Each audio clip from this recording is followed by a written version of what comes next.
You got the touch. You got the power.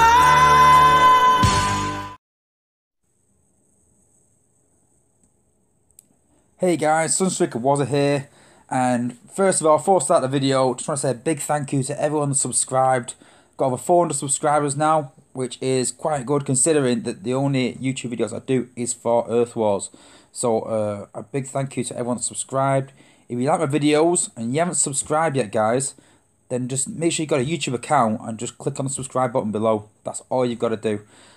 You'll get instant notifications on all the videos that I do, and they'll come straight to you guys, and you'll see them before anyone else in the chats on Facebook and things like that. Yeah, big thank you to everyone that comments on my videos also.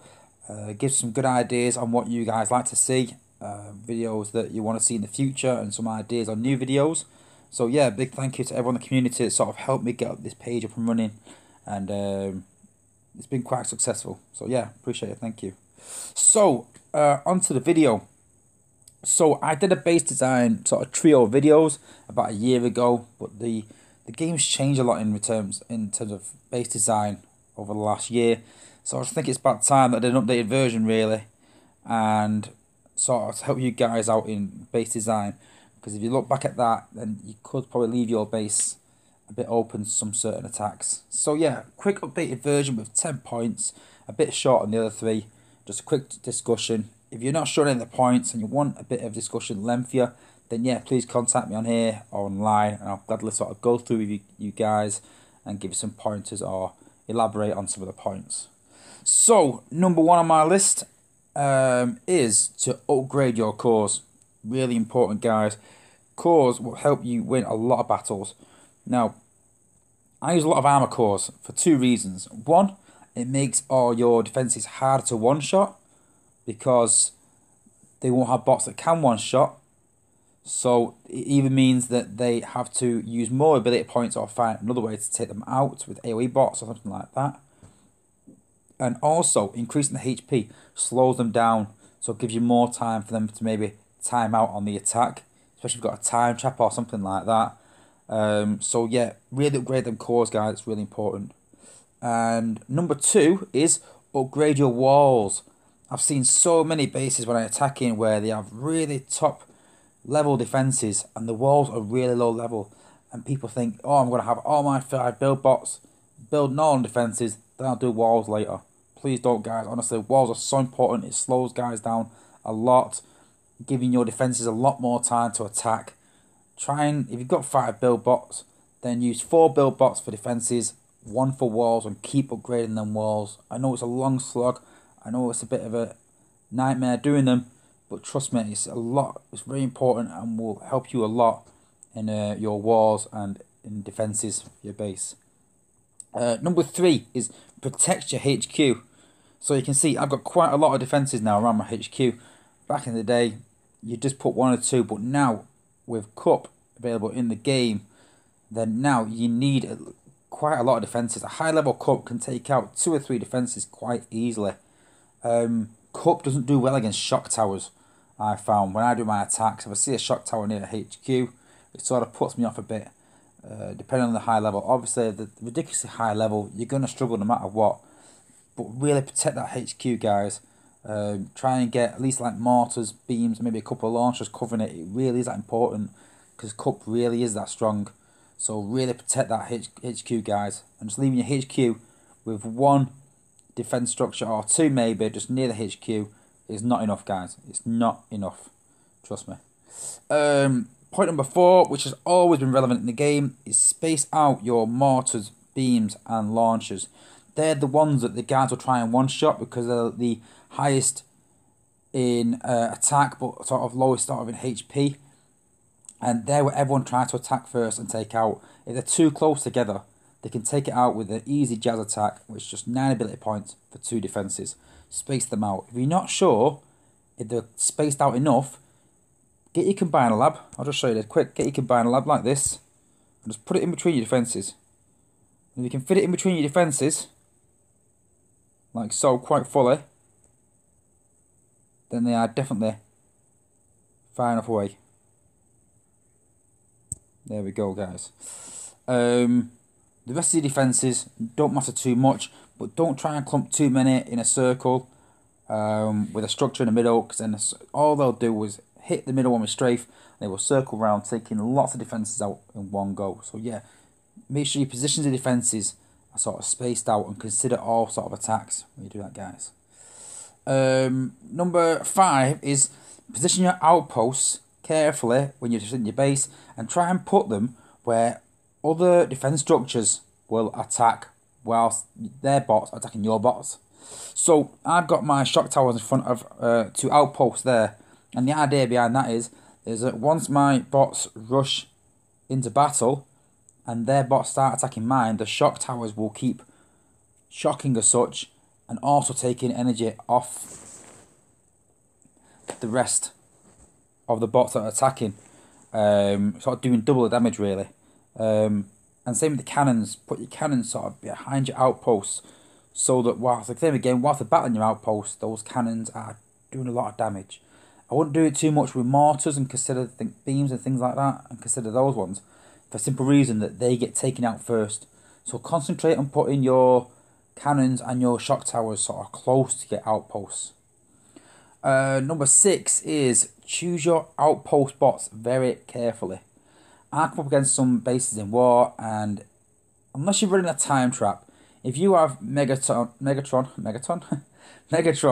Tantrum, and let's say Rampage, say, in your outposts, those guys are not going to do a lot of damage. Yeah, they'll hold things up, and unless they're in a real sort of tight space where there's a lot of defences, they're not going to do much. They're going to slow me down, but they're not going to do much to my bots. So bots with high attack abilities are the best, or with really high HP if you're doing a time trap base or trying to slow them down. Me personally, when I see Defosaurus or Star Saber in outposts, that sort of worries me, especially at the high level. That can annihilate your whole team in one hit. High level Scourge or Strafe, that worries me sometimes, but then a healing bomb can help that. High level Jazz or high level Mixmaster, that can really do some damage, especially if the bots are in a group. If it's just one bot on their own, one ability to take a one bot, I'd take that personally. But if it's going to hit a group of my bots, which can take them all out at once, then that can really hurt you. That can really hurt you. In terms of time traps, then yeah, you are looking at tanks, and bots like Gnaw can be really frustrating and really annoying, because they really hold you up while you're trying to do your attack and get through the base, while the other defences are sort of hitting damage on your bots. So yeah, really think about what you want to do with your base, and what your base is designed to do, and what bots you have high level that can do that damage, and really consider your bots carefully. Number 7 is try and create choke points in your base.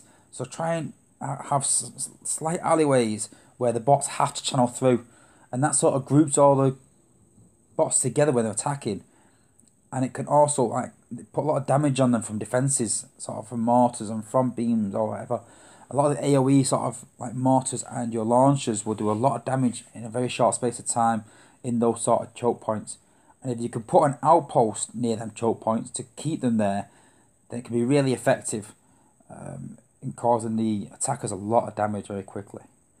So number 8 is utilise your stasis mines. Don't just put them anywhere, guys. Think about where you'd want to hold the attackers up. Is it near an outpost? Is it near your shock towers? Is it in front of a lot of cannons? Are you going to have a lot of cannons in a space and have all your shocks in front of it to hold them up?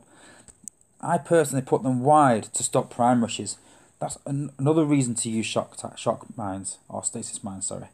Yeah, so really consider your stasis mines. They can be really important when stopping attackers from getting through your base and sort of doing a lot of damage. So yeah, consider them very carefully. Number 9 is wall placement. I see a lot of people putting a lot of walls all in the centre of the base, which makes it so easy to rush round. I also see people making bases in a sort of square shape. Same again, they'll just rush round those walls. Those walls are useless no matter what level they are. As I said earlier, walls are one of the most important things in the game. It can really slow attacks down, can really be effective. If you're making a base that's square, if you're putting all your walls in the middle of the map, then that's not effective. Then walls are not getting used, and you're actually helping people to get around those defences. So me personally, I start my walls wide and work inwards and try and stop people from getting round walls. Make them go through your walls. And even if you're not going to make them go through walls, use the walls to channel people inwards to get the most damage and the most effect from your defences. Don't place your walls all in the middle. It's forced them to go wide, skipping half your defences, and gives them an easy shot at the headquarters, especially with a prime rush. And number 10, which is quite hard to do, and it's both a trial and error, but what I've been trying to do recently is try to split bots up in attacks. And what I mean is if you have a base design and you notice that all their bots are just walking exactly the same way and walking around half your base, that's not effective. You need to get those bots split up, especially in rushes and in walks. The idea, if you get a walk team that splits up, the healers have to rush from one side of the base to the other. And in the time that they're rushing left and right between the attackers, they're not healing as much. It's not as effective. And you'll find that if you can split bots up with a walk team, you'll beat it pretty much.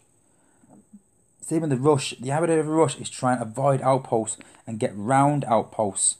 So if you can make it so when someone rushes, the bots split up, the bots will trigger outposts, which can really, hinder the attack and make someone use a combiner. Me personally, when I do my rush attacks in wars, first time out, I don't take a combiner. But if I find that with a couple of attempts, I can't get around without the bot splitting, then I might have to use a combiner to either channel those bots or to sort of deal with the outpost bots that split up, that come out when I attack. So yeah, you're making me use my combiner, you're making me lose points. So yeah, really try and split bots up in attacks and don't let them clump together unless you're going to really channel them in and keep them together and have a lot of sort of damage on that ability. And that's it, guys. That's my top 10. Like I said, if you want me to elaborate any more on those, then yeah, please hit me up and I'll always help you guys out. And that's it, guys. Yeah, so a few more videos coming, a few updates. And I am considering doing some live streams. I've had quite a few requests for it, so I think that's one of the requests. Alright, thanks for watching, guys, and peace out.